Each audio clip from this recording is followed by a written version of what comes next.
Welcome to another episode of Dad Can We Talk. I am your host, Anthony Ray, and this is episode 112 of Dad Can We Talk, man. We are rolling. We are continuing to roll with it.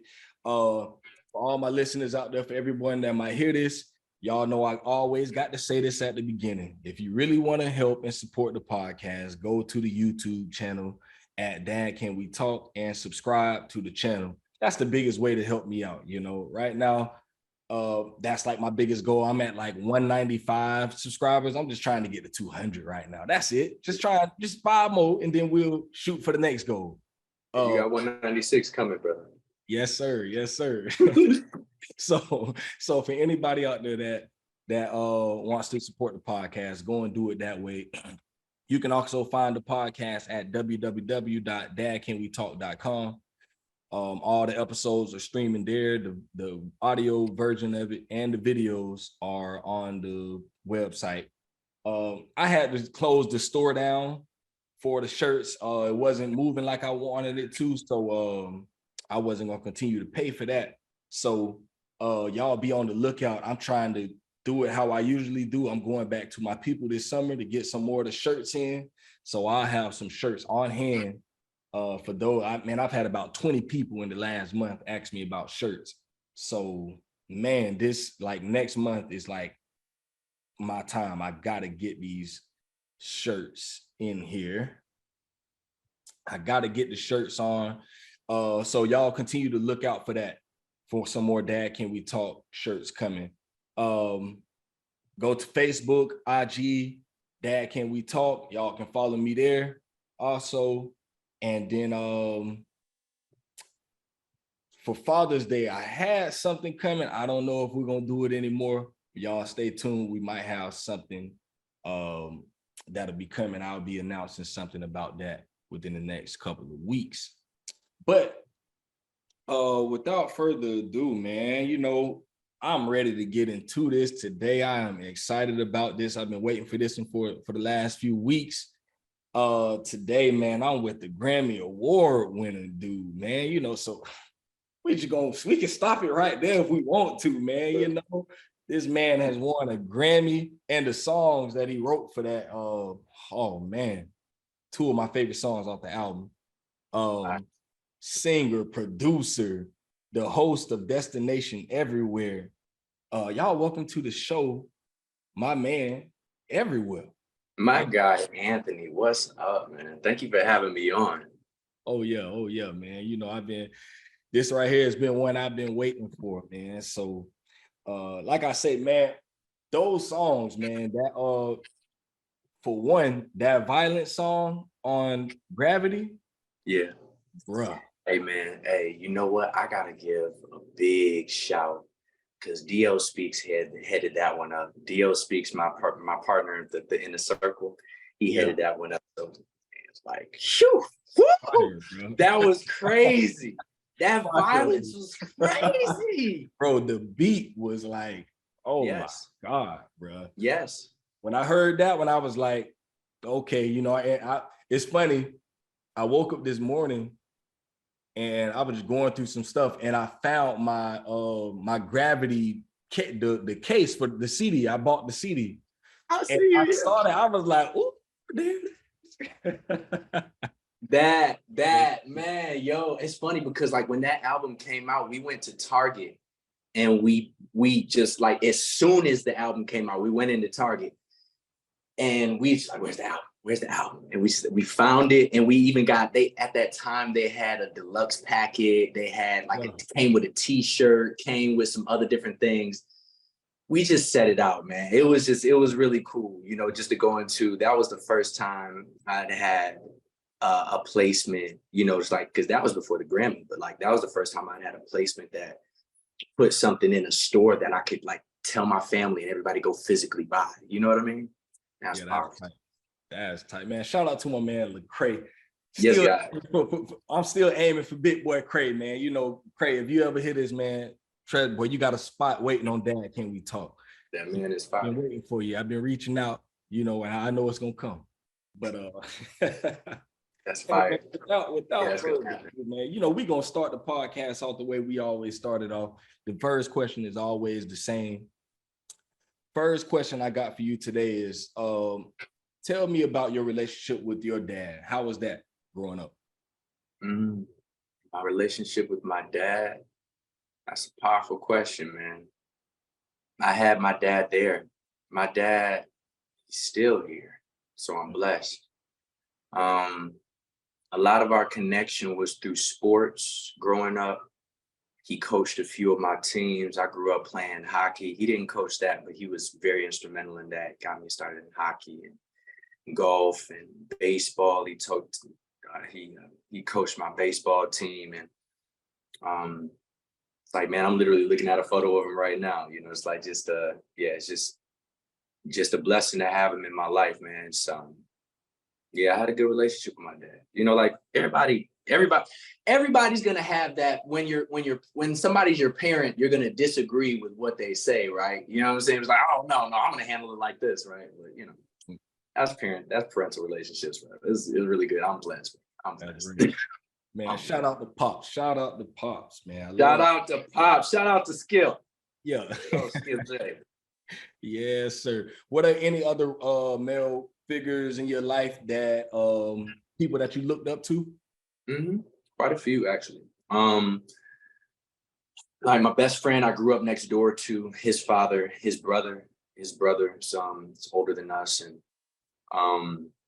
it was like in Port Huron, Michigan, I was blessed to have a really amazing community around me. Just like my parents, which they're coming up on their 50th anniversary. So that right there in July, that's beautiful. But they kept me around some really solid people. And I had a great introduction to community, a great introduction to just what a man is, just seeing fathers, just seeing fathers, man. So, like I would say I was just blessed. And you know what? When I was younger, I didn't know how blessed I was. That was one of the things that was huge. I did not know just how blessed I was. Just living in the blessings. That's real. What was some of like from your dad or any of your other male role models, what were some of the most valuable lessons that you learned from them?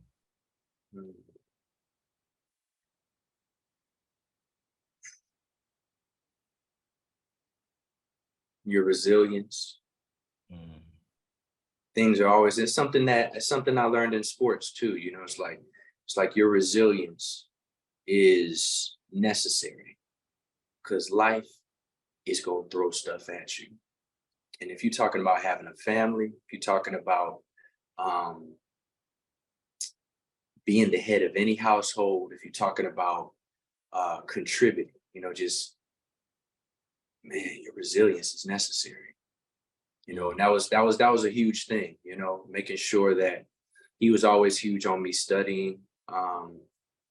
One of the spaces where we didn't necessarily agree on too as much was like where I was going as far as like what I saw for myself as far as career wise, because and he still supported that even though he knew nothing about it. You know what I mean? Like that was, he definitely supported that to the best of his abilities, even though like coming from a small town, nobody knew the life that I'm living. Nobody, it was just something you see on TV or something that you hear on the radio or things like that. So it's like, it was more like, okay, so what are you really gonna do?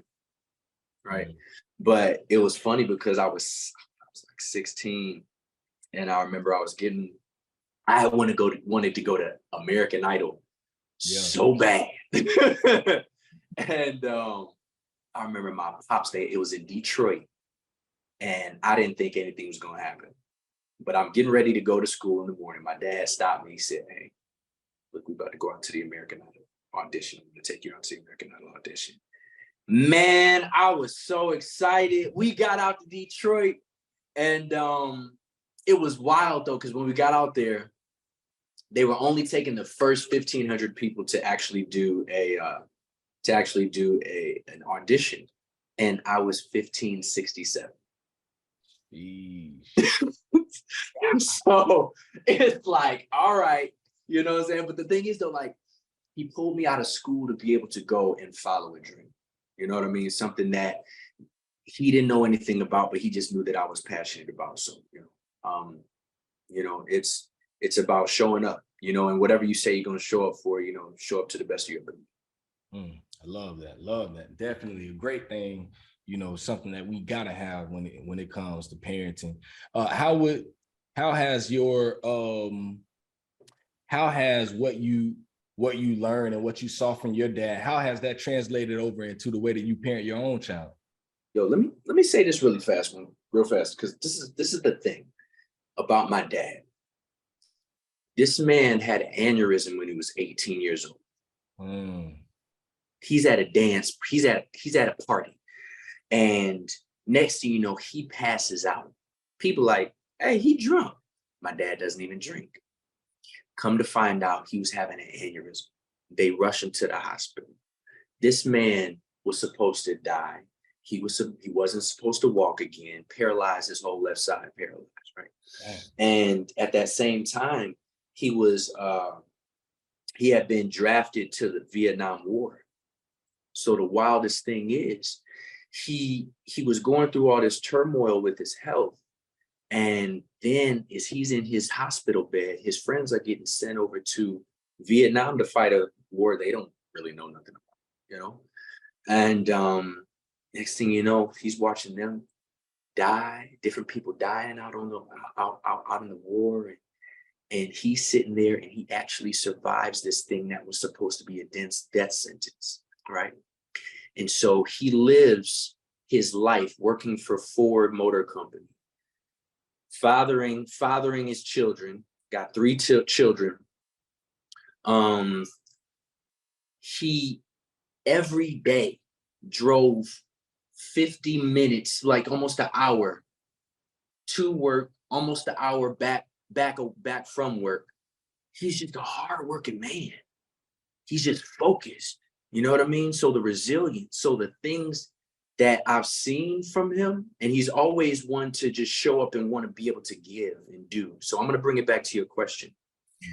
With all of that he was going through, he had all types of excuses that he could have made, right? But he showed up. And I mean, the one thing that, because there's so many things that I learned from this man, but you show up the best that you can. You show up the best way possible that you can. My situation is, I'm a father to a child who now lives across the country from me.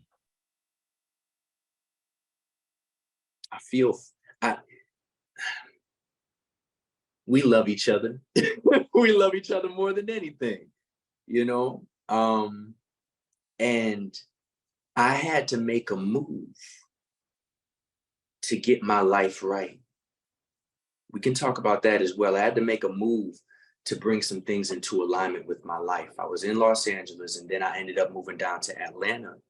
My job moved me down there. And so just different things.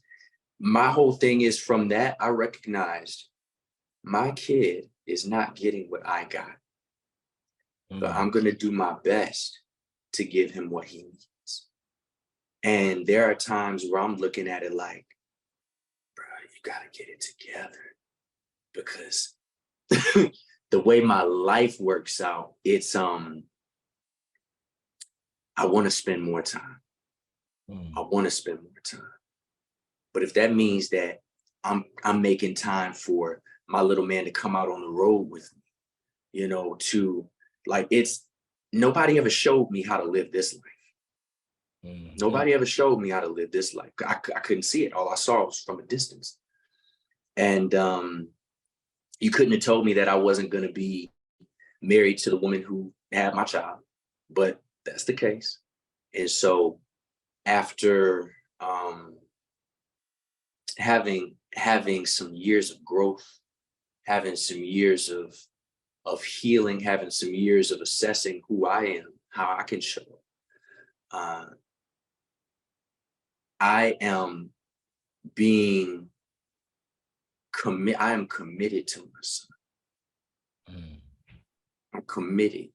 And so there are times where I got to look at myself and be like, hey, all right, I know that you're working. I know that you're working because you got to get the money, because that's a huge thing, man. A lot of times when we talk as brothers, we talk about, like, look, man, I got to get this money so I can provide for my family. I can do the things that I need to do. And so a lot of times that takes us away from our family. And I'm sitting here looking to crack the code on how can I make this thing like what Toby Wigway is doing. Yeah.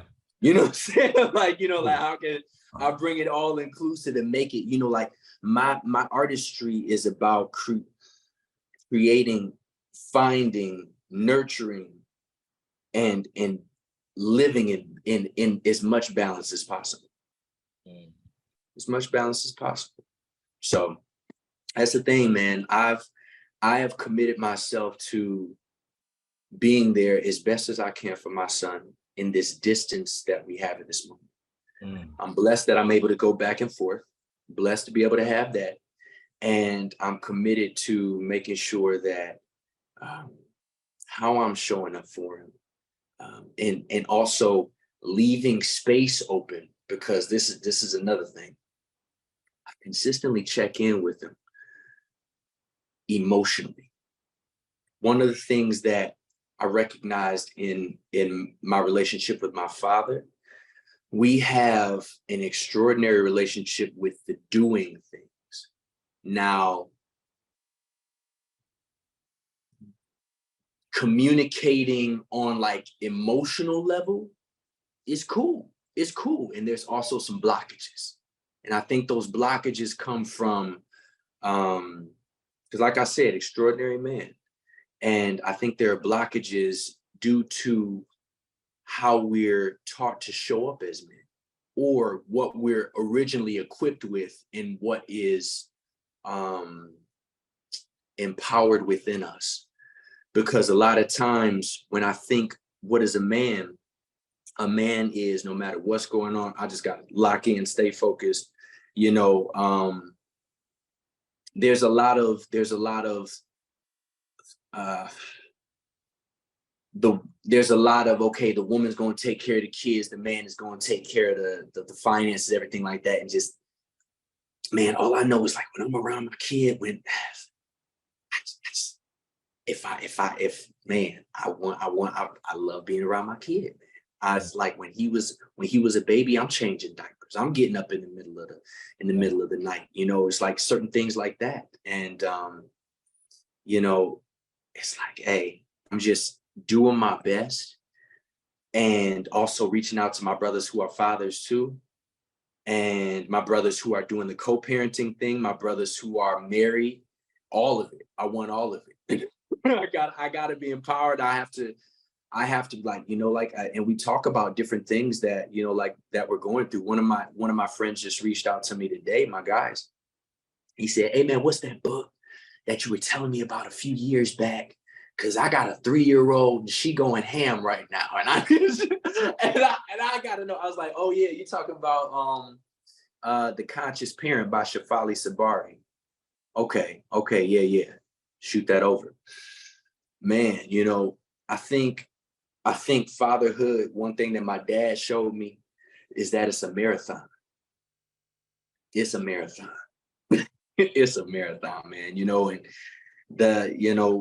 there's sacrifice within it, and you show up the best way that you know how to. A lot of what my dad did, and also while still keeping things, because I'm gonna have as transparent a conversation with you as possible while still keeping different conversations and things like that sacred as well. But like one thing my father said, he said, anything that you learned from anything that you didn't like that I did, make sure you don't do it with Z.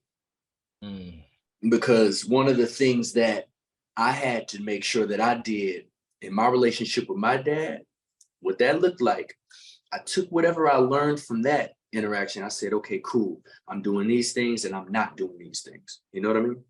So there's that teaching from a way and a place that is in response to what we felt like we lacked in our childhood.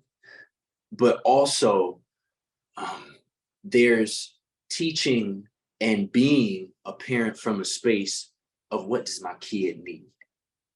Because if I'm only coming from a place of what did I need? Okay, what did I need? I'm gonna give that to my kid because I didn't get that. Then I may be neglecting what they actually need. And so I like to check in. So even though he's 6 years old, since he was a baby, I do my best to talk to him like he's an adult or leave him space to be able to communicate how he feels.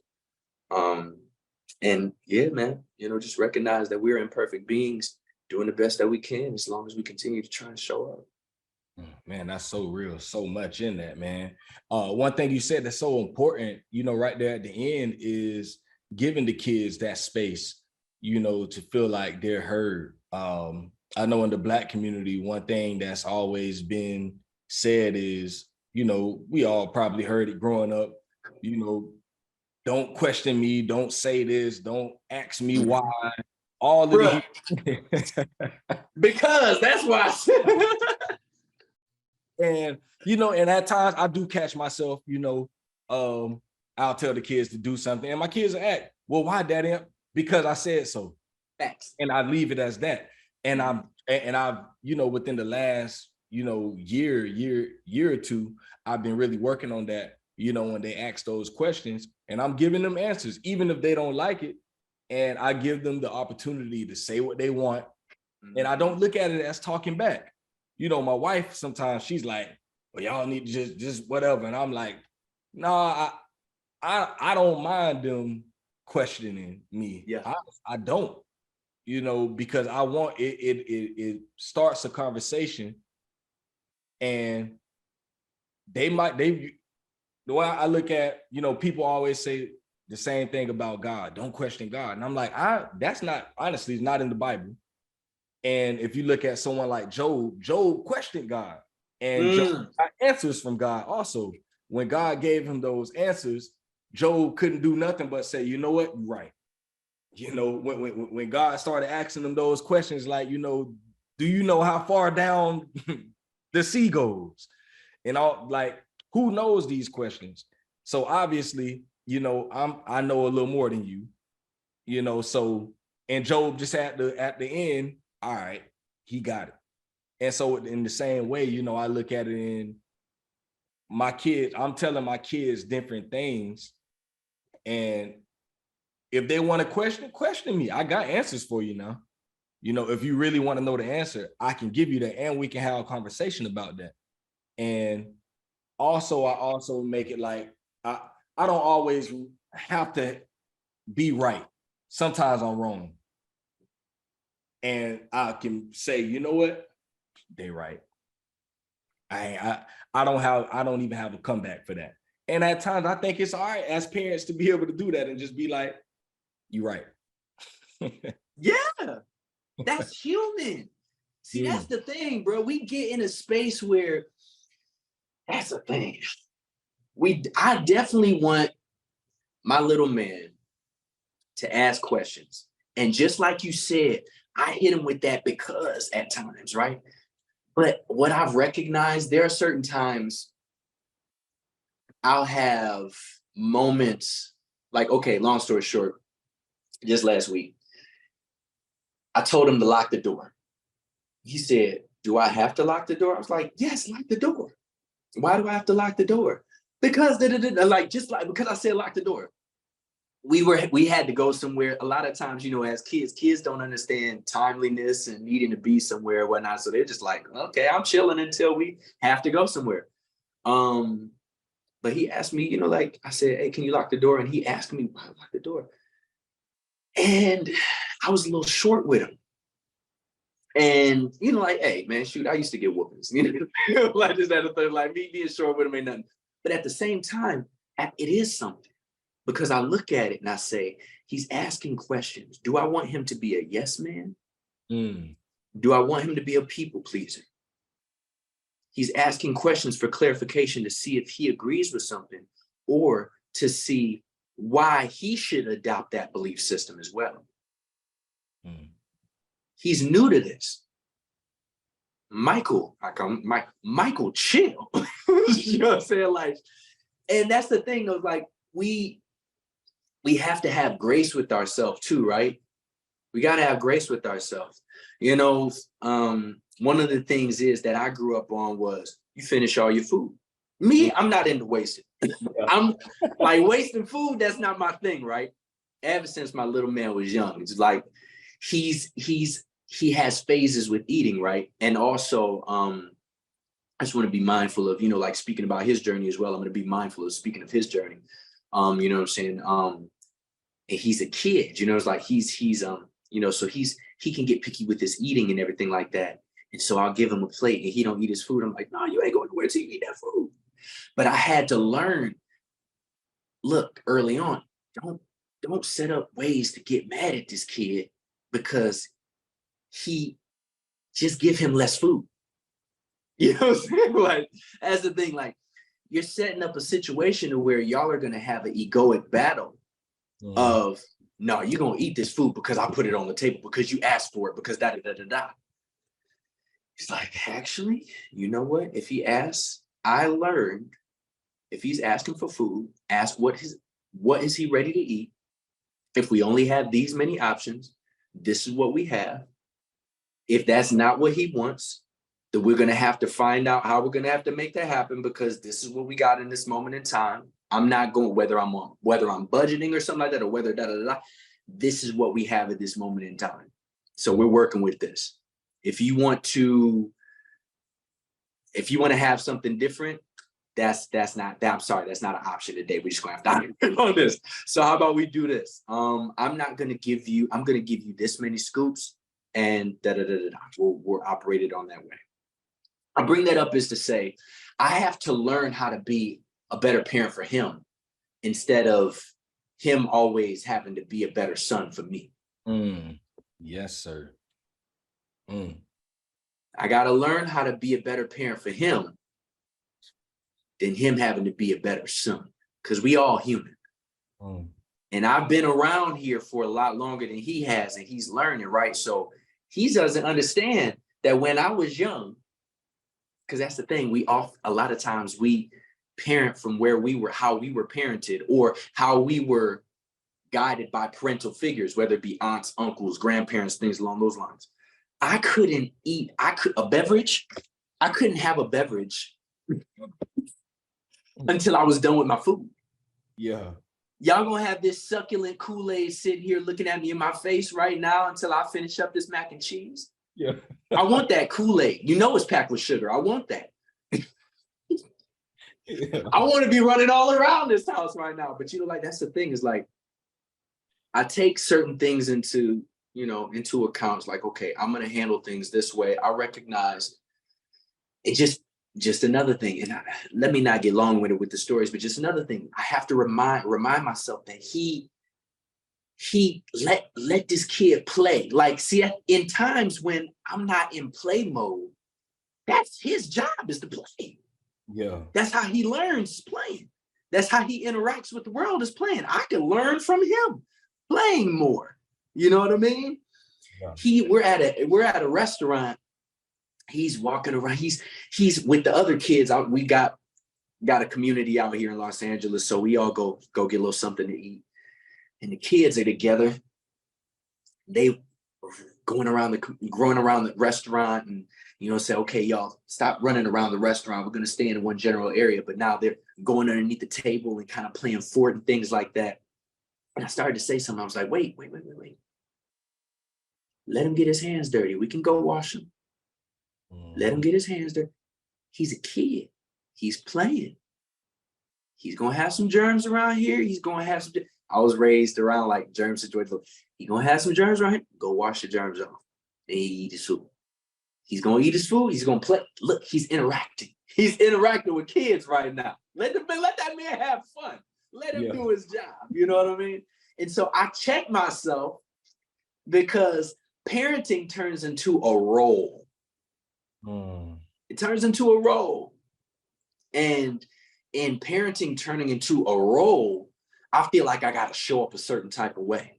Like, oh yeah, you got to listen to me at this point in time because da da da da. I check myself on, okay, that thing I told him he needed to do, did he really need to do that? Did he really? And then I apologize. Important. Because I want to be mindful, because I don't want my kid just thinking that he has to listen to any adult just because they're an adult. Straight up. There's plenty of adults who just like, we're all human. We're trying to figure this thing out. They can learn something from him. And we can all learn something from our kid if we make it a point to. Yes, we have the wisdoms that they couldn't understand. You know, like, yeah, you don't walk by the street because cars can da-da-da. You've never seen this happen. I've lived long enough to see things happen to where I'm mindful of certain things before they can happen. I can predict what could happen. So I'm going to use that part, but also you get a chance to remind me of, what does it look like to let go? What does it look like to be infinitely curious? What does it look like to throw caution to the wind and to just go for something, because I'm not living in past failures and saying, oh, well, I'm not going to be able to do that because, you know, like, I failed at something before. Shoot, you ain't got enough failures under your bed. You don't have enough failures in relationships. You don't have enough failures in that. And as a matter of fact, you do have enough failures. You failed so many times. We forget that we failed so many times trying to walk as babies. What if babies just say, oh, I'm tired of trying? No, they keep going. Straight up. We forgot that we are winners sometimes, you know? And so that's the thing, man. It's that relationship. The thing that I'm taking into my parenting journey is the relationship of, okay, I am going to do my best with blind spots and all, because we all got blind spots. I could think I'm killing it. We got blind spots. And I also know the areas where I'm not killing it. But blind spots, okay. Look, I'm going to leave space for you to tell me when you don't agree with something. And I'm going to sit with that. Because you might be right. Because I'm not perfect. You might be right. 6 years old, 4 years old, 3 years old. You might be right. I might have been wrong. Because I'm learning still. And we at least owe them that. To when we're wrong, we're out of pocket, we apologize. Because we were asked the same thing from them. Straight up. It's that, man. So, man, yes. Bro, you said something that just brought back to my remembrance. I was talking with one of my brothers, man, and he mentioned something on, and I think he was on the podcast like 2 years ago. But you just said something where we forget that we were winners. He was talking about how as kids have a way, you know, kids could be the worst at something, but they don't know that. Like, you know, kids will come up to you and say, hey, daddy, hey, look, listen to this song that I just made. And it could be, I mean, just the worst song in the world. And they can sing it like in the worst way possible. But for them, they don't know, like, oh, they don't have that concept like of us. We would be so embarrassed to do something that we're not good at in front of other people. And so we think of ourselves as, I can't do that. You know, we have this mentality to where we're afraid to do certain things because we feel like losers. We feel like, oh, I can't do this. Or we might have failed at something once before and we might have been embarrassed. And so that makes us not do it again. Kids, man, they can fail at this thing 13, 14, 15 times and they continue to do it because they don't have the concept of, oh, I was embarrassed, whatever. You know, it's not until kids get about, you know, 9, 10, a lot of times, you know, maybe after 5, you know, they start to think about certain things that they do, like, oh, people might laugh at me, so I'm not gonna Yep. do it. You know, and then once they start to become conscious, but a 3-year-old, what? A 3-year-old has no conscious of that. They're gonna sing when they want to sing and how they want to sing. They're gonna dance when and how they want to dance. Yeah. They live and they're just them. They're genuinely themselves at all times. They're never like thinking like, oh, well, you know, this person over here might laugh at me, so I'm not gonna show my dad this dance. You know, me being my 34-year-old self, I think of everything like, man, I don't want to talk in front of this person. I don't want to say that because I'm so conscious of times where I failed and did all of these things and people laughed at me and all this. So I hold back on a lot of things. You know, even though I might be good at certain things, but I can talk myself out of doing things. And so I think that's one of those things that we can truly learn from kids, man, is to like be confident in ourselves. And, you know, okay, yeah, you might fail. All right. That doesn't mean that you're a failure. Mm-hmm. You know, you got to continue to move forward and continue to try different things and new things. And I was going to ask you, what has been the greatest thing that you've learned? I actually have this book called Chasing Failures by Ryan Leak. It's a little 45-page, 49-page book. And you brought up failure. And that is something that I have been striving for now. I've committed myself to striving for failure because I've recognized those blockages. I've recognized those blockages in my career. I've recognized those blockages in my parenting. I've recognized those blockages in me just living. I'm like, there's in just life, they're coming up. And I've started to recognize just, I had this fear come up of failure, fear of interacting with, like, honestly, man, I've become quite reclusive, to be honest with you. And there's a few things that have contributed to that. And I think, you know, everybody kind of being dissipated with quarantine and all types of stuff like that, that also contributed to it as well. But like, man, you brought up the failure aspect and not caring about failure, like chasing failure, you know what I mean? Chasing being wrong. You know, that's how we learn, right? That's how we learn what our limitations are. You know, that's the thing. Like my little man, we were at a friend's house. They had crystals. People with crystals get real serious with crystals a lot of time. My little man goes and touch the crystal. I was like, hey man, just wait. Just ask them if you can touch the crystals. He looked at me. He go and touch the crystal anyway. Why would you touch the crystal? But the thing is, though, that the wildest thing is, it was one of those, how I look at it, it was one of those moments where he's like, really, what is wrong with me touching this crystal? What's wrong? He don't know. He's thrown all these, and this is me putting words in his mouth. So like, should he ever listen to this and me be like, actually, Dad, that's not how I was feeling. Cool. Let me know. Me speaking just from a place of how could I possibly feel sitting in his shoes? Somebody tells me, sometimes always telling me, you got to do it this way. You got to do it that way. You got to do it this way. I want to know some stuff too. I know some stuff too. Oh, you can't touch that. You can't do this. You don't.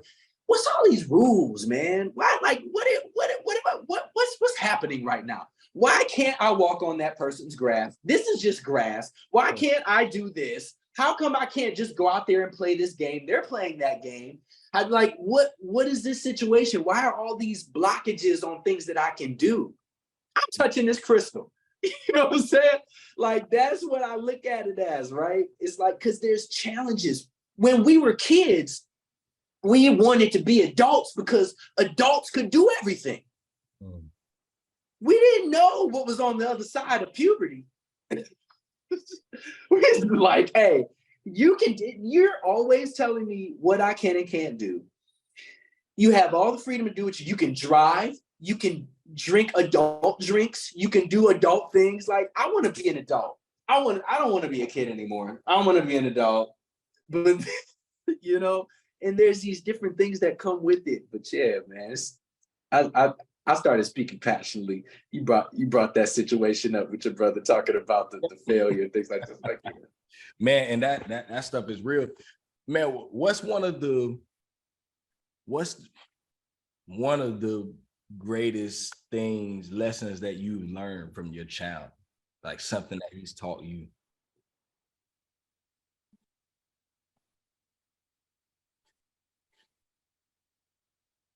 One thing off the top of my head is I am infinitely creative. I am infinitely enough.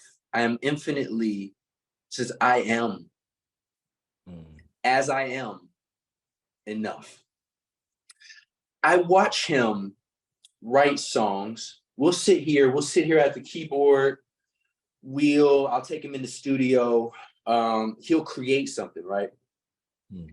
And as soon as he creates it, or he's drawing or painting or doing something like that, and as soon as he does it, it's dope because the kid is good. He'll do something dope. And I'm like, wait, what's that? And then he'll tear it up, or else he'll erase it, or he'll stop it, or he'll delete it, and he'll go on to the next thing. I'm like, but wait, that was it. That was beautiful. He ain't worried about that. He's on to the next thing. He got the idea out. It served his purpose. He was creative. It was there. Now on to the next thing. We're introduced to having the opportunity to believe that as we get older, there is a limitation to creativity. We will be blocked. We will have blockages. We will have all these different things come up. And then they do show up, right? But as I look at Zion, and this boy is ridiculously intelligent as well. His freedom of just being, his freedom of just creating, just creation, I'll touch on that right now. That's beautiful. And then he also shows me myself. He shows me myself, because there'll be certain areas of life where I'm asking him, okay, let's stay focused. Let's stay focused. Let's stay focused. Okay. Hey, wait, don't do that. This is not the time to do that. We're going to stay focused. And I'm focused on keeping him focused, right? And then when I'm off doing my own work, keep that same energy. You remember how you was trying to keep him focused? Yeah, look at you getting distracted. Look at you getting distracted. Look at you over here. Keep that same energy. Focus. See, me, I have ADHD. And it's hard with a lot of the works that I have to do. A lot of stuff is online. As you know, people's timeline, everything is coming at us a mile a minute, things like that. Keep that same energy. Keep that same energy and give yourself some grace on the distractions. Give yourself some grace on the distractions and empower him in areas where you may not have been empowered when you were a kid. When I was a kid, people couldn't understand why I wasn't focused. I was real focused on things that I absolutely loved, but like in school and stuff like that, I was like, I'm talkative. I'm talking to people. I'm talking to friends. It's like they were like, he's easily distractible. He's easily this, that, and third. Like, okay, you recognize you had passions, you had a certain way that you learned. School didn't necessarily empower you in the way that you learned. You went to a public school. People didn't understand how you learned. They didn't understand why you couldn't stay focused. They didn't understand certain things. Now you being in your place of life, recognizing, okay, I wasn't able to focus because of this. I was this because of that. All the things that you learned about your life, take that and use it as awareness for how you are parenting Zion, how you're parenting him. Give yourself the grace and extend that grace, because you can't extend something that you don't even give to yourself. So give yourself the self-compassion when you find yourself trailing off, like, okay, you know what? Bring it back. When you find yourself feeling like you don't want to, step away and then come back. What I started doing with him, I'll take him sometimes. We'll go to the park and do homework. And then We'll go play a little bit, do a little homework. Then you finish your homework, make sure that you stay focused, and then we're getting ready to go out there. We're going to go play. That's the next thing. So, okay, stay focused so that we can go do this. You know what I mean? And so, yeah, man, it's just, I've learned to extend the grace that I learned to give to myself, because I forget to give myself grace at times. You ain't the only one. Bro. And that, wow, yeah, I ain't even gonna go there because that could open up a whole other thing right there. Huge. That's a big thing. How do you incorporate culture into your parenting? Like, how important is that, you know, to teach your child about culture? And elaborate about that. Yeah, elaborate on that question. Like, how important is it for you to teach them, especially about their own culture? One thing for me, I like to really teach my kids on past, like a lot of times they learn culture from school. And right now they're in the public school system. The public school system teaches them just this, I always call it watered down, like a watered down culture, especially when it comes to Black history and Black culture. How important is it for you to teach your child their history, and also show, you know, just show that to them, show them the differences between what they learn in school and the true history of our people? Like, how important is that in your parenting? So he hasn't gone, first off, I love this question. He hasn't gone into depth in school, being in kindergarten at this moment. Yeah, I forgot he is. About like the history situation, but my career has empowered me to be able to go and search out my ancestry. I've gone over to Nigeria, got an opportunity to connect with people, like connect with the motherland. Got an opportunity to talk to people just about the culture, talk about West African culture, but African culture, African American. That's been an ongoing conversation as well. And so I play music. I play music from Black people. I play music from African people. I play music from the diaspora. I expose him to photography. I expose him to different books that we get, you know, just to empower little Black children.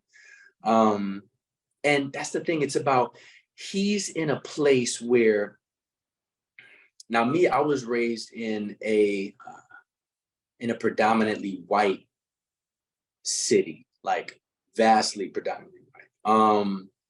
And so I didn't have as much, I wasn't exposed as much to my culture, like the cultural history. So I'm just doing as best as I can to get him to know that Black is enough, Black is beautiful. He is just, his brown skin is exactly as it should be. You know, like that's the thing. He's sometimes when I was growing up, I felt like I needed to be somebody else. I felt like my Black skin made me not enough at times, you know? And that's just my own journey. You know, in growing up, also, I grew up playing hockey. So I was always around white people. I was always around different people. And there were different things to where, you know, like even if you're dating in a predominantly white space, then there's majority, either if you're dating somebody Black, it's either you don't, because that's either your cousin or something like that.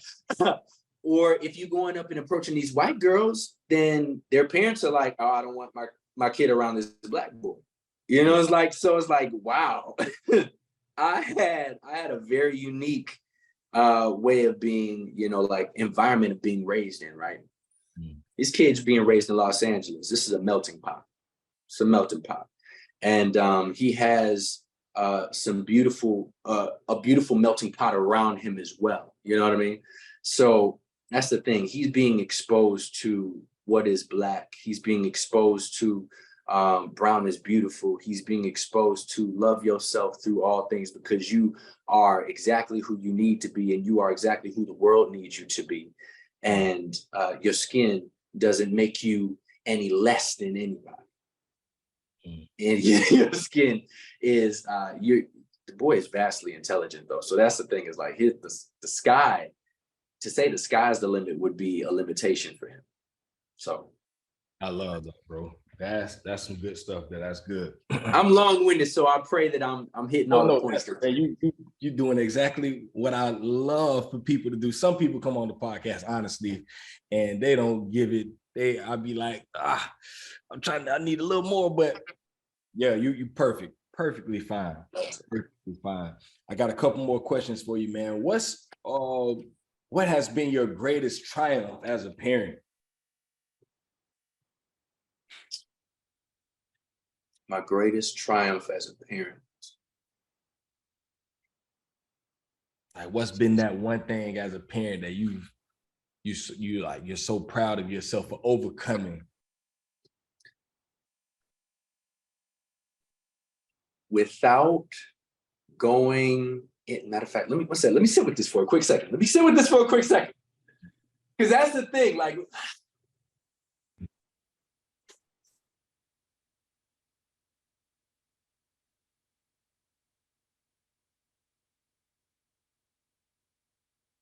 through the course of time,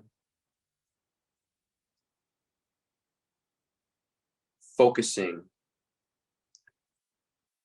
on Z.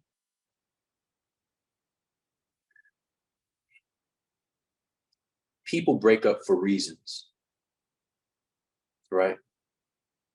They got their reasons, their incompatibilities, or whatever things show up, right? But you got to show up for the kid, and to the best of your ability. And with the moves that I've been making, the things that I've been doing, though my moves may not be understood by all, I stay focused in it, and I celebrate myself for staying committed to working out the co-parenting thing and making sure that my game plan is set up to make sure that my son is good. So I celebrate myself for that. And I do that. I say that, and that's a point of pride for me as well, because it was really hard. It was really hard healing. And there's areas I'm still healing from. In not being in the same house as my child, not being able to, quote unquote, not being able to give him that 2-parent household that I had growing up. So sometimes the co-parenting is off, sometimes it be on. But the one thing I can say is it's been, let's go, consistent. Just consistency looks different in certain areas. It's like, okay, boom. Z. It's real. That's real. And it's a great answer, man. And that's something right there that, I always commend guys for, because I always look at my situation. I look at my situation like my parenting situation. I'm with my wife, and I didn't have kids until I was married and all this stuff. So for me, I always think, I got it, quote unquote, easy, in like the perfect situation in a lot of other people's eyes. Because when I talk to so many other guys and they have situations that I've never experienced, and that's one thing that keeps me humble, because I'm like, this guy has so many other things on his plate that I couldn't even imagine having on my plate. and being in a position like that. And that's something that I especially want to give my kids, what I didn't have growing up. I didn't grow up with that parent household, and that was something that I was big on, man, still to this day. And and marriage has been difficult. I just we just made our 11-year anniversary like 2 weeks ago. Okay, congratulations. Oh yeah, appreciate it, man. And it's been difficult over the years. And one thing I always say, people always say, well, don't stay for the kids. And I'm like, well, I'm not going to stay for my kids, but I don't think that's a bad thing. I've talked with certain guys who would say stuff like that. And I'm like, I mean, my kids are worth all that. When I look at my babies and I when I talk to them and I look them in their face and I'm like, bro, they're worth everything. These kids of mine are like, they're everything. Like, and the way that you talk about how you say, it's about him. Like literally, like if I'll do it for anything else, I'll do it for them. If for no one else, for my babies to make things work and to make things worth their while, for them. And if, God forbid anything was to ever happen, I will always have that relationship with my wife to the point to where we're going to work together for these kids. We're going to do that. If we don't do anything else, we don't agree on anything else, we're going to make sure these kids are straight. You speaking transparency of how hard it is to be married, to how hard it is to have a relationship. I really appreciate your transparency, bro. And I really appreciate this platform that you have, that you're giving for fatherhood, for husbands. It's like that as well, too. Because like you're speaking on this family dynamic. I really appreciate that, because that's the thing, man. Like relationships really take work, bro. They really take work. Because that's the thing. I heard that. What I heard is, this is a science thing, right? They say that past the infatuation and honeymoon stage, 13 months is all you got. Until you start looking at your significant other like, all right, 13 months. And they say that happens long enough for you to be in bliss enough to get together and have a baby, like to get together and make a child. You know what I'm saying?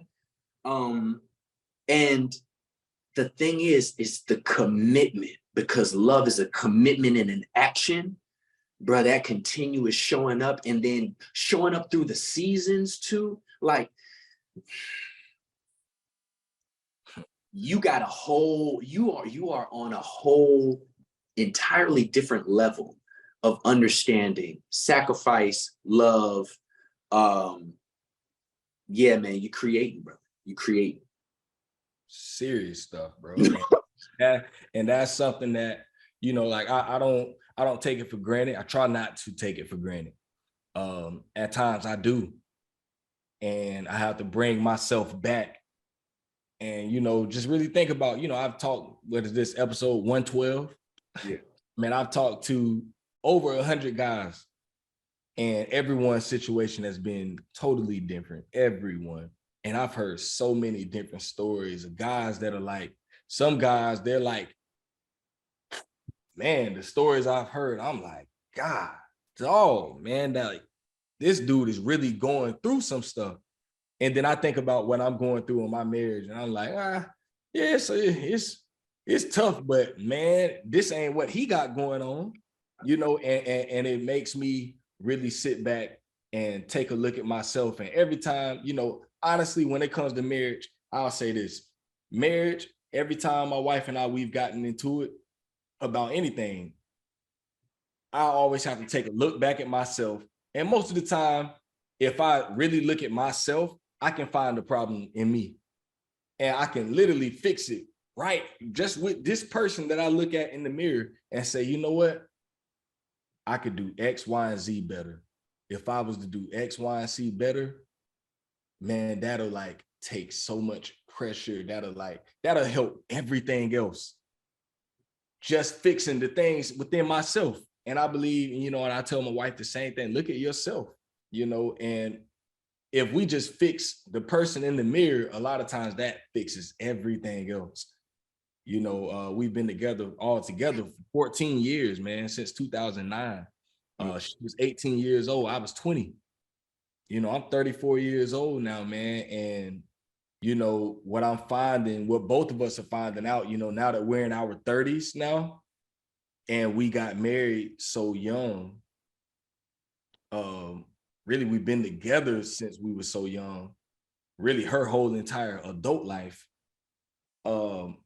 Man, it could be so rough, bro, when you didn't really take the time to understand yourself before you got into a relationship. Woo! Man, and that's where we've both hit that wall once, you know, like maybe 2 years ago, I would say 2.5 years ago, we really hit that wall where we started to realize, like, man, when we got married, I'm not the same person I was at 20. She's not the same person at 18. And you know, just really learning ourselves. And I'm like having to really learn who I am at this point in my life and love my wife according to who she is right now, instead of who she was back then. And bro, that junk is hard, bro. Bro, you're speaking like this is the thing. Like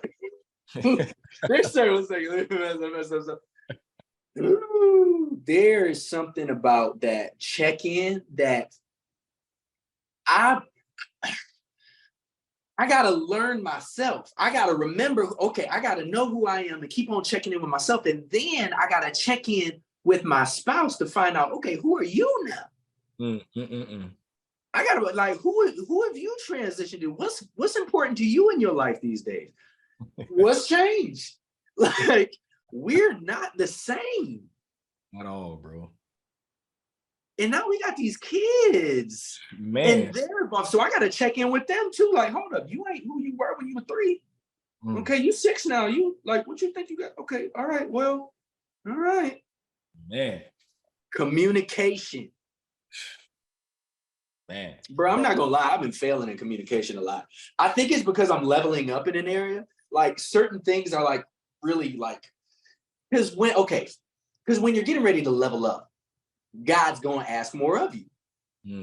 It's just a fact. You can't get to where that is if you don't get this taken care of.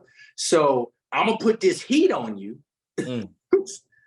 And should you handle that correctly, then you're gonna get to this place. And don't get comfortable. Don't get comfortable. But man, like, that's the thing. It's wild, bro. It's wild. Seasons happen. Seriously, bro. And those seasons, man, they come at times. One of my friends told me, he said, we always say when we're going through it, it's like it just happened out of nowhere. He's like, bro, nothing happens out of nowhere. He was like, bro, seasons change and you know when it's changing. He was like, we don't just get from winter to the spring. He was like, bro, you start to see all the signs. You see the signs everywhere. It was like, at times we just don't pay attention. Facts. That it's not that it just happens. Like, no, it never just in a day. No, it transitions. And I'm like, man, that's the thing when it comes to relationships and stuff. And even when it comes to our children, I remember one of my oldest said at one point, she said something like, what did she say to me one day? She was like, it's like you don't treat me like like at times you don't, like, I don't treat her like, you know, she just turned 10 and she's like, almost like I still treat her like she's 4. And when she said it that day, you know, it kind of made me think, like, I do sometimes. Yep. I get it. As soon as you said it, I felt like, yeah, you probably do. Probably do. Because I get it. I check myself. Because my little man is 6. He has a lot. He knows a lot. And within this amount of time, within that amount of time, when he gets 10, we forget, bro, they're growing for real. Like from yesterday to today, it's different. That's how quick they learn. That's how quick they evolve too. It's another level. Like, I think, because is that the one that just went to her first dance? Yep. That's her. Bruh. Crazy. That's wild. Crazy, man. Crazy, bro. Like, I can remember when she was like in my arms, bro. And now she's like really, you know, like my baby is growing up, bro. And I'm just like, oh God, bro. Like, how, like this is, man, it's so much pressure, bro. It's ridiculous, man. It's pressure. Pressure. And I'm not even going to ask you to feel the pressures that you feel as a girl dad. Bro. You know, like, yeah, that too, man. It's real. You know, but you know, like in my thing is, man, like the thing that I think about is, yo, I'm a boy dad, bro. Like my little man needs his dad in his life. Like, you know, and as I'm figuring out my life, as I'm figuring things out, right, and doing my best, I'm also putting the heat on myself, like, bro, do better, do better, do better. Like, figure this out so that you can be around more. Figure this out so that you can be around more, or figure this out so that you can get him around more. You know what I mean? It's wild, man. Like in my journey, man, like my kid, whether he knows it or not, he's experienced his dad being not having a place to live. Like there'd be times where I was going over his mom's house, picking him up in a stroller, and we literally just walk. I'd go take him to a place where we had some air conditioning, and we just go. It's just like, I'm spending time with my kid. At the time, I didn't have a car. There was so many things I was going through, man, and just trying to figure out. And it's like, man, kid, you deserve more. You really deserve more. And part of what me looking to give him more was like, okay, cool. I got an opportunity to move down, go take care of my career, make it, you know, big it up, you know, and just get some things going and make things happen for my little man. It's like, bruh, I'm just figuring it out. I'm figuring it out. You know, there's times where I get the pressure of like, yo, how come you ain't been around? It's like, I'm trying to get this shit together. It's like, can I say shit? All right, my bad. It was an accident. Do that. I was like, but man, like, that's the thing, bro. Like, that's the thing. I hold myself to a high standard of fatherhood because of what I came up under, the men that I came up under.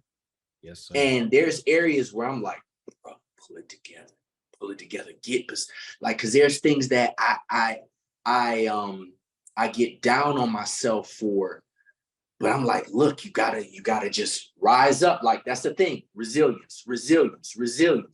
It's about your consistency within this month might not have looked right, but make sure that your year is looking right. You know what I'm saying? Like, make sure that this 5 years is looking right. Make sure whatever your situation is, bro, get back on that horse. Get back on that horse. That's it. And so that's why when I say, like, some people might not understand, because people, I've learned in fatherhood, there's a lot of people who have been judged by their fatherhood and people haven't known what's really going on. And I'm not here to make excuses for people. Some people really be deadbeaten. Some people that's like, whatever situation, they don't want the responsibility. I want the smoke, bro. You know what I'm saying? And the thing is, like, when I look at it, it's like, there are certain blockages that I have. And sometimes it be blockages where, shoot, me and co-parenting ain't getting along situation. You know, it's like, but okay, you gotta get over it. You gotta get over it because he needs this. You know, it's like men, we experience a lot. We experience a lot in being fathers. And it's not easy. A lot of times we go into it. A lot of times the woman don't expect you to be shit anyway. Mm. She coming in from something. A lot of times women coming in from something. My dad wasn't this, that, this, that, and the third. I was like, it's like this dynamic is tough, bro. It's tough. And communication is tough. Relationship communication is tough. So therefore, when relationship communication is tough, then that impacts conversations that are supposed to be had about kids and different things like that, bro. It's like, it gets to be a thing, man. And then add in finances, add in just anything, and just life happening, just life throwing itself at you, you know? It's something, man. And then thinking about, and I'll make this brief, then thinking about, you want your kids to go to the best schools. Shoot, out here in Los Angeles, you want to get to the best school. A lot of times that's going to cost $40,000 a year. Yeah. Quote unquote best schools, best education situation, right? It's just a lot, man, to think about. So yeah, it's wild, bro. We figuring it out. Listen, this fatherhood thing is a daily journey, bro. Daily journey. Man, I got one more for you, man. You know, Yes, God. Yes, God. Good. Man, I hope for the everybody who might listen to this, boy, it's a lot of little gems in here. I hope y'all catch them. But I got this last one for you, man. If you could sit down with the 18-year-old version of yourself, knowing everything you know right now, what would you say to him? If you could give him one piece of advice going forward, that your 18-year-old self sitting down like me and you were doing, what would you say to him? Are we talking about in regards to fatherhood? Anything, just life. Anything? Gotcha. Give me one moment.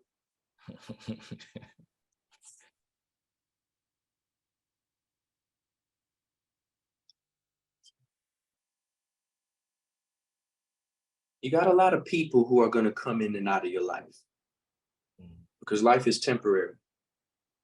Everything's temporary. The only thing that we don't know about is on the other side of death. But let's look at everything in this world, in this realm, is temporary. People have experienced different lifestyles, different upbringings, have been taught different things, have experienced different traumas. Now, as you interact with these people and you come in and out of their life, y'all are going to exchange energy. Your shit is going to rub off on them. Their shit's going to rub off on you. Choose wisely. Now, with that being said, knowing that everything is temporary, from relationships to all types of, just from the breath in your lungs, love yourself. Love yourself to the capacity that nobody else could love. And don't depend on anybody else to love you like you love yourself. And with that love, because you can't give that love truly unless you're really receiving it from yourself. Anything else is coming from a place of lack, or it's coming from a place that could be feeling like, okay, well, I should show up this way. But it's not coming from a place of sustenance. Because if you're not giving yourself that grace, if you're not setting the boundaries that are necessary for yourself in order to be your best self, then you'll end up losing out and losing. So with all of the temporary of this life, let the one thing that is sustained, let the one thing that is forever is your love for yourself. Because life is going to throw you some things and some opportunities for you to possibly not even like yourself. It's going to throw you some people who have some opinions of you and who you are that may misunderstand you. You might not like yourself on the other side of if you look through their eyes. If you look at yourself through the eyes of somebody who despises you, then you might not like yourself. And they might have caught you in a moment and have you living life through the scope of a lens of one moment. Love yourself.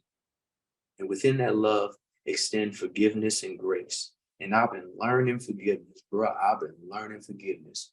Keep forgiveness in your front pocket, not in your back. Matter of fact, keep it in your hand. Keep it in your hand and learn it. Learn it, study it, be it. And you're going to need to know it because you're going to need to know it on another level later on in life. Sheesh. Man, this man just preached. You hear me?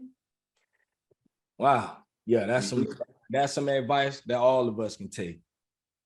Because Lord knows, man, that forgiveness thing, yeah, bro.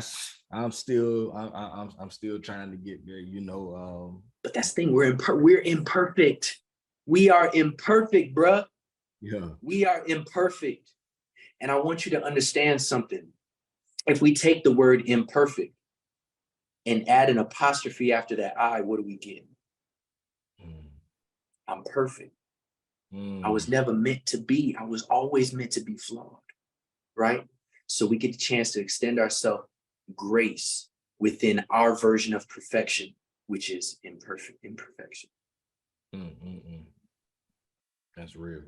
Oh. And that's other people too. That's other people.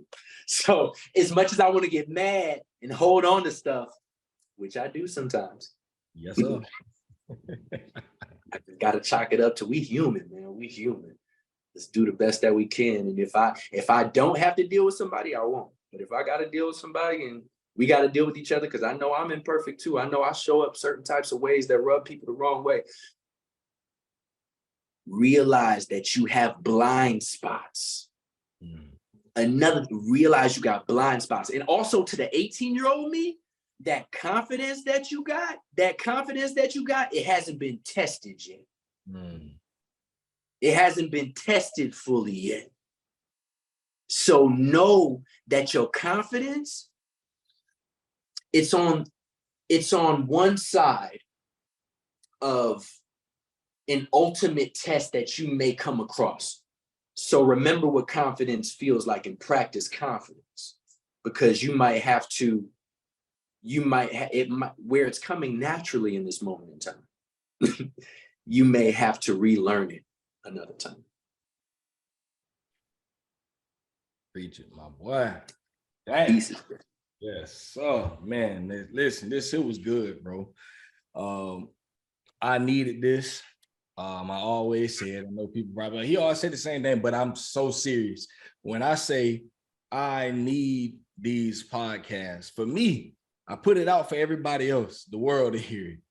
But for me, this stuff is for me, man. I need this. I genuinely need stuff like this. You know, it always refocuses me, gets me back in the right mind frame, get me back in that place, you know, get me back in my mode. And, you know, and after I get done with these podcasts, I'm ready to go be a dad, you know, ready to go be a husband, you know, try to be the best version of myself.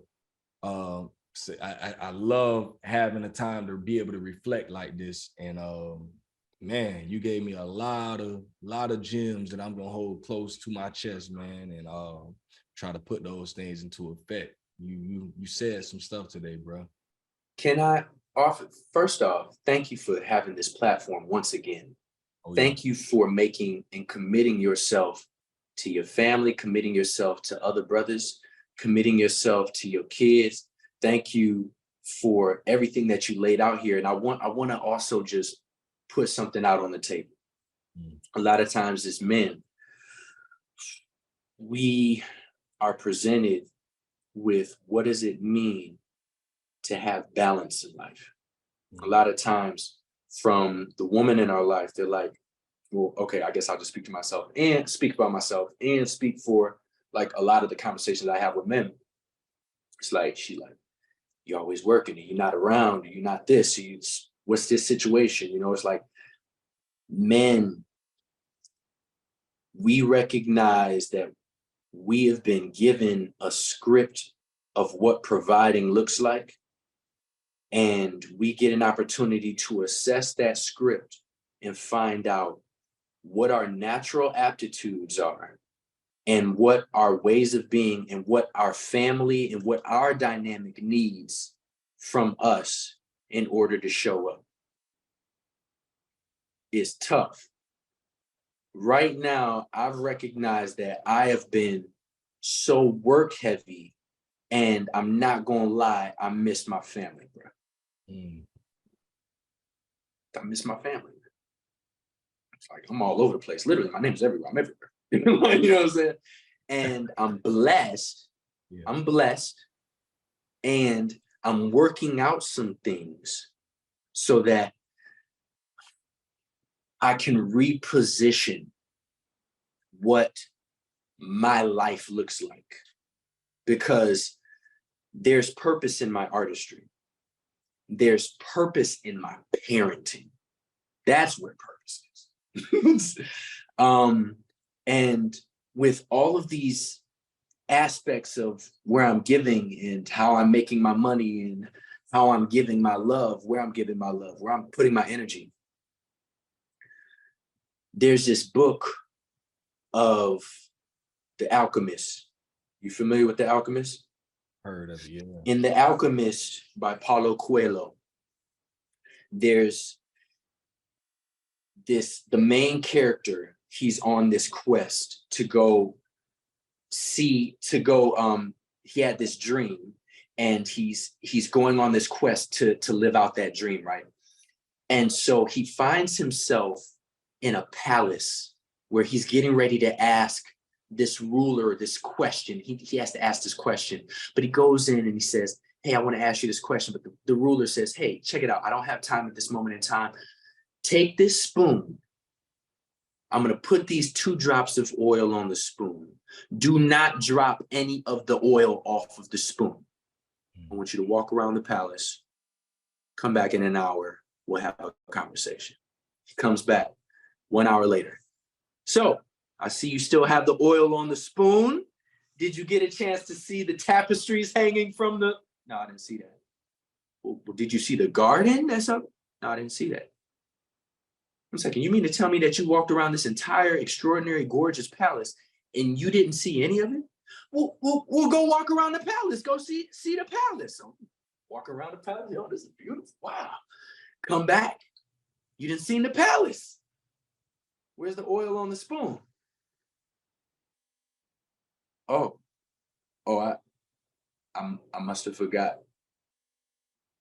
The balance in life is to make sure that you see everything around that palace, experience the whole palace, but don't you dare lose those 2 drops of oil in the spoon. Be mindful. And sometimes I speak from a space of a place where I'm learning. You know what I'm saying? I'm not speaking from a place of mastery. I'm speaking from a place of I'm on the journey of mastering, you know? But man, whatever. If somebody gets on this show, or if somebody's listening to this show, being a father is important to them. So do your best. Give yourself some grace. Recognize that you're human. Show up. 18-year-old you, 18-year-old me, when you get to be a dad, there's going to be some things there are guaranteed going to be some things that you didn't predict. You couldn't predict. Because when you become a dad, that's going to be the first time you're watching a little human come in to life and watching them grow up. This is going to be your first time in life watching a human do that. There's a lot that you ain't going to know. It's a lot. Give yourself grace and figure it out. Yes, love that, man. Woo! 2 drops of oil on the spoon and look at the palace. Keep that balance. Oh, that man just gave us something to hold on to, man. If y'all listening, I'm telling y'all, man, the man giving, he handing out the free game. I can't make you pick it up.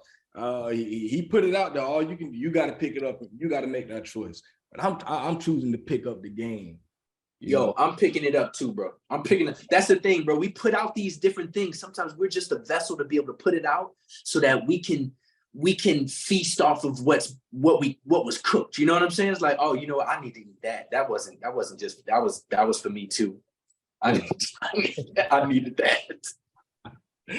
Dang, yeah, man, that's some real stuff there, bro.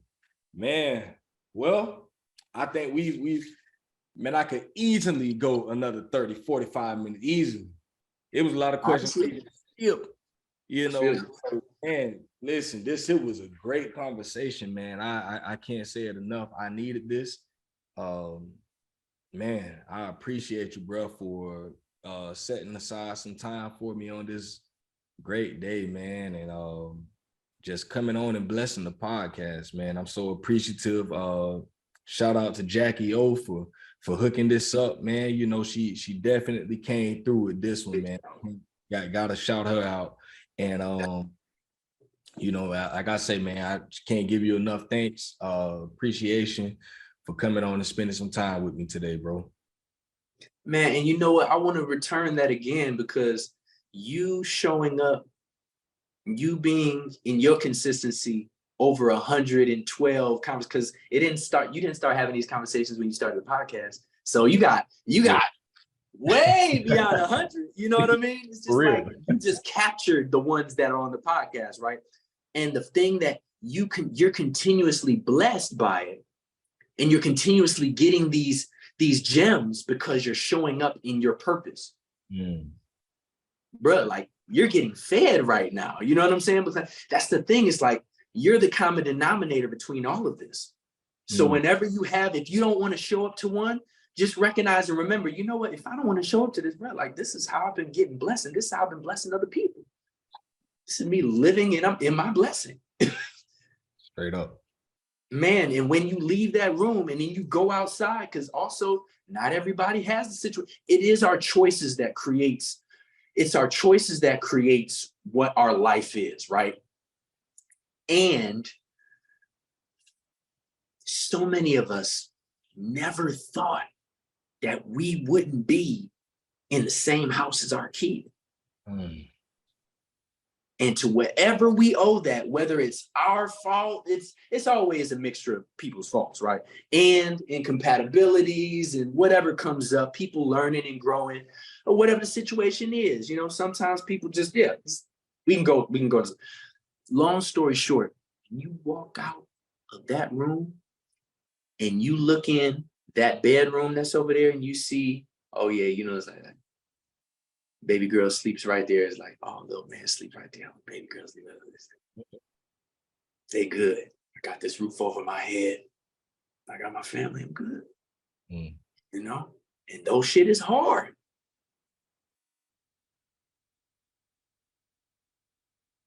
I'm holding it down one day at a time. And so everybody got, some people, they don't have access to see their kid. Real. You know? Like, bro, the many stories of when I've talked to somebody on the other side of, you know, just needing to be, you know, going to my co-parenting journey, and somebody was like, and I was having a hard time, and they was like, look, man, I understand you, and I need you to understand that I also did not see my child until they hit their 18th birthday. Ooh. You know, and so I'm sitting here in empathy with you, and just know that it can always be worse. Believe that. You know what I mean? So recognize, do what you can. You know what I mean? We just doing what we can, bro. And we doing our best. And thank you for creating this platform for whoever wants to tap in to be able to be fed straight from the oven. This ain't no microwave. It's straight from the oven, because we're living life right now as it is. And you're creating a safe space to be able to explore topics, to be able to explore fatherhood on a level to where, look, we always like, oh, and then I lift him up. Oh, you're so adorable. Like, yeah, you know, like we could talk about the honest stuff, man. It's real. Because it is that. It's, you know, like, oh yeah, look, oh, you're changing the first diaper and stuff like that. And then it's the getting pushed to my limit. You know what I'm saying? Like, I'm getting pushed to, is this how I need to parent? Is this how I want to parent? okay, wait 1 second. How am I showing up as a parent right now? Like, what is it? It's different, man. It's different. It's different. So I just want to say thank you. And like I said, I get long-winded because fatherhood and connection and family it's huge for me, man, you know? And so I really appreciate you doing it, man. And I'm really grateful that Jackie connected us because you're a solid dude. And I'm just really grateful to just see what you're doing for Black men, for the Black community, for Black children, for honestly, for everybody, because if Black is winning, everybody. That's what people don't understand. If you have a group of people who are not winning, how could you ever win? How could you ever win off of somebody's losing? You're not really winning. You think you are by bringing somebody else down. It's not working. Really, what you're doing is you're just creating more and more problems for your future. Because if the Black household, if minority households are winning, then that means there's a lot more healing happening. That means there's a lot more love happening. And I mean, I guess there are powers to be that don't want love because there's power in love that some people just don't want to see. We ain't gonna go on that. You know, we ain't gonna go on that, man. It's like, but long story short, we're on the same page. And anybody that's listening to this, Dad, can we talk? Yeah, we can talk. Sure. And that's another thing. Leaving space open. I'm lush. It's all for the cause, though. Leaving space open, and Michael, hold yourself accountable. Everywhere, Michael, hold yourself accountable. Is leaving space for if we've shown up in our child's life in a manner that was not conducive to empowering them to be their best self, owning responsibility for that and doing the best that we can to apologize and change the actions. That. And then also recognizing as fathers, we are not always going to be understood. We may have a vision of something that can't be understood by anybody outside. Learning how to communicate it, learning how to be it, learning how to be it in the face of people not necessarily seeing or believing. It's different, bro. We come up against different things and it can't be explained. But prayer, but God, but alignment, but praying over discernment. And I'm going to want us to close in prayer like we opened in prayer. They didn't catch the opening in prayer. We did that before we went live. But I want us to be able to close in prayer too, man. But like, that's the thing. I pray over our families, bro. I pray over our dynamics. I pray over your marriage. I pray over your fatherhood. I pray over my co-parenting situation. I pray over my fatherhood. I pray over our families, the health, the wealth that extends not only just in the financial, but in our health and in our just our abundance of our mindset, the limitlessness of our mindset, you know, in the healing. You know, it's a lot, man. It's a lot. Life throws us a lot. Yes, man. Let's do that. Before we pray, man. Tell the people where they can find you on social media. Oh man, you know what? I'm mostly on Instagram. You can find me. My name is evrYwhr, evrYwhr. That's one more time. It is evrYwhr. Because I know what happened is you heard my name is evrYwhr, and you're gonna type it in. You say EVER. No. How did he say it? evrYwhr. The only E is the first E. That part. And you're gonna find me as evrYwhr. So that's anywhere you want to find me. Go to Google. You can go to Instagram. You can go on TikTok. You can go on all these different things everywhere. But if you really want to touch base with me, I'm mostly on Instagram. That's real. That's real.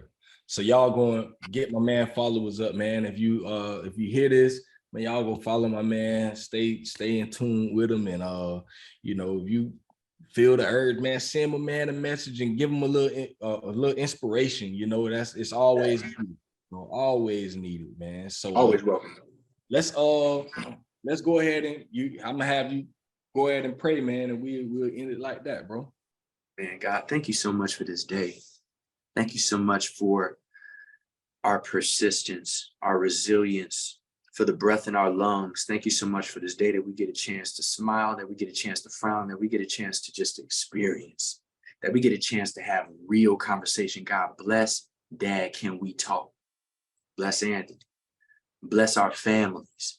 Bless this process. Bless the temporary that is our life, that we're able to walk in alignment of the purpose that's meant for us. Bless my artistry. Bless my parenting. Bless everybody that comes onto this show. Bless Jackie for connecting this. God, thank you so much for all of the things that we could never even remember to thank you for. We're grateful. Thank you for our children. Thank you for our children. And open up pathways for us to be enough, better for, and whatever's necessary for them. For them. I'm so grateful. And I still want to leave this space open. Brother, if you want to add to this prayer. Father, we thank you for this platform, for giving us wisdom, giving us knowledge, and allowing us to share, be open, and be honest. And y'all, we just thank you that, you've allowed us to have this time together today. I pray for every ear, for every man, for every woman that will hear this. And I pray that, even for both of us, that we will continue to be better, to be better in everything that we do. Let us be more mindful in our parenting, in the way that we raise our children, and just give us wisdom and allow us to be impactful in everything that we say to our kids, to everything that come out of our mouths. Let it be something that will be uplifting and out of love, and just allow us to create even with the words that we say. So we just thank you, and we honor you. We thank you for this day, and we bless you in the name of your son, Yeshua. Thank you. Amen. Yes, sir. Man. Listen, that was good, bro. Like I said, bro, I appreciate you so much, man. This here was just, it was a much needed thing, bro. I needed this for real. God don't miss. Yes, sir. Yes, sir. So Yes, we're gonna end it. We're gonna end episode 112 like that. For all my listeners, followers out there, man, like I always tell y'all know where to find us. IG, Facebook, Twitter, Dad Can We Talk, YouTube, Dad Can We Talk. You can go on Google and type in Dad Can We Talk. You'll find us like that. Wherever you see that logo at, that's me. And you can also find us on the website at dadcanwetalk.com. So y'all continue to stay tuned, go and smash that, follow that subscribe button on YouTube, and y'all continue to keep it pushing, man. I got more episodes coming within the next few weeks, and like I always say, I got plenty of dads out there. We ain't gonna stop no time soon. So if that's what you hoping for, you're wrong, and you're gonna continue to be wrong, but we're gonna continue to push, man. So everywhere, man, appreciate you, big dog. Bless you, bro. Bless you. We out of here. Dad, can we talk?